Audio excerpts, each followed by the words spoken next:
describe him to me. And Muslims, look at the description of your Rasul. And for some, this would be the first time you hear what your Prophet looked like. I saw a man of striking appearance. ظاهر الوضاء أبلج الوجه, radiant face, حسن الخلق, beautifully created. لم تعبه الثجلة, his belly wasn't protruding. ولم تزر به السعلة, nor was his head disproportionate and small. وسيم قسيم, proportionate and delicate, finely made, a specimen of a creation. في عينيه دعج, in his eyes there was a contrast. The dark was immensely dark, the white was excessively white. وفي أشفاره وطف, and his eyelashes were long. وفي صوته صهل, and in his voice was a natural echo. وفي عنقه سطع, and his neck was elegantly long. وفي لحيته كثاثة, his beard was full and thick. أزج أقرن, his eyebrows were arched, but they were not joint, it was separated. In summit فعليه الوقار, when he was silent, dignity covered him. وإن تكلم سماه وعلاه البهاء, and when he spoke it was audible and clear, almost commanding and overtaking.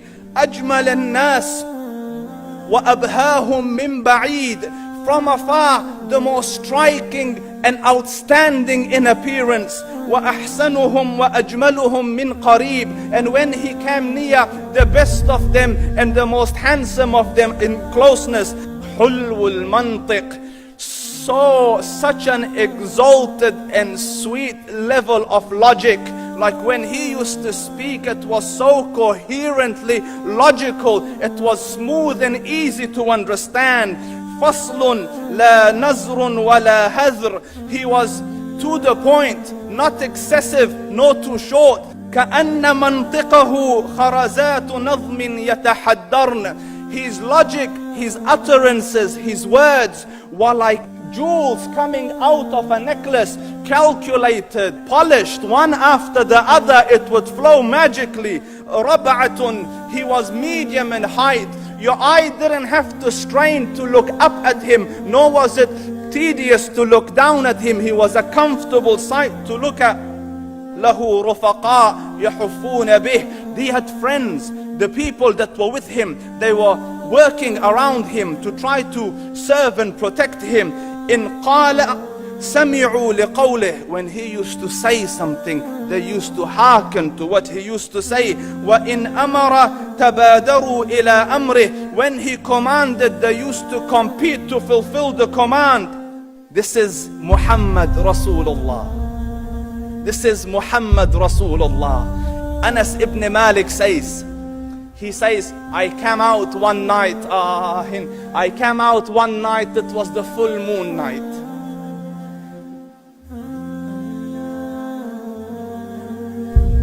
And I looked at the moon, and in the desert, understand, the moon is an awesome sight. It is smooth, it is radiant, it is clear, it is gentle compared to the scorching sun at which they are used to.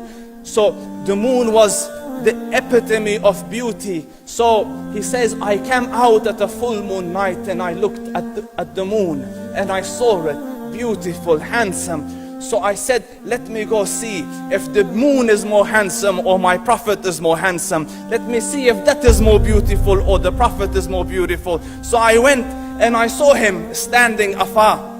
So I looked at his face and I looked at the moon, and I looked at his face, and I looked at the moon, and I looked at his face, and I looked at the moon, and he said, Wallahi, he was more handsome than the moon in its entirety. That is just the look of your Rasul.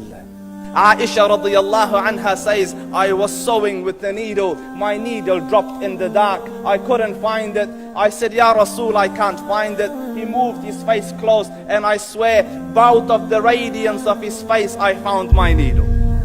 And the Prophet sallallahu alaihi wasallam was mind-bogglingly handsome, but his handsomeness was covered with waqar and jalal and hayba.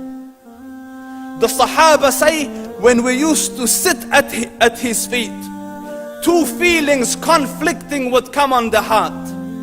The first one, you wanted to look at him. You wanted to behold the majesty of his face. And when you wanted to look up, shyness used to overtake you, so you used to look down. Amr ibn al-As says, I sat with him many times, but if you ask me to describe his face, I can't describe it.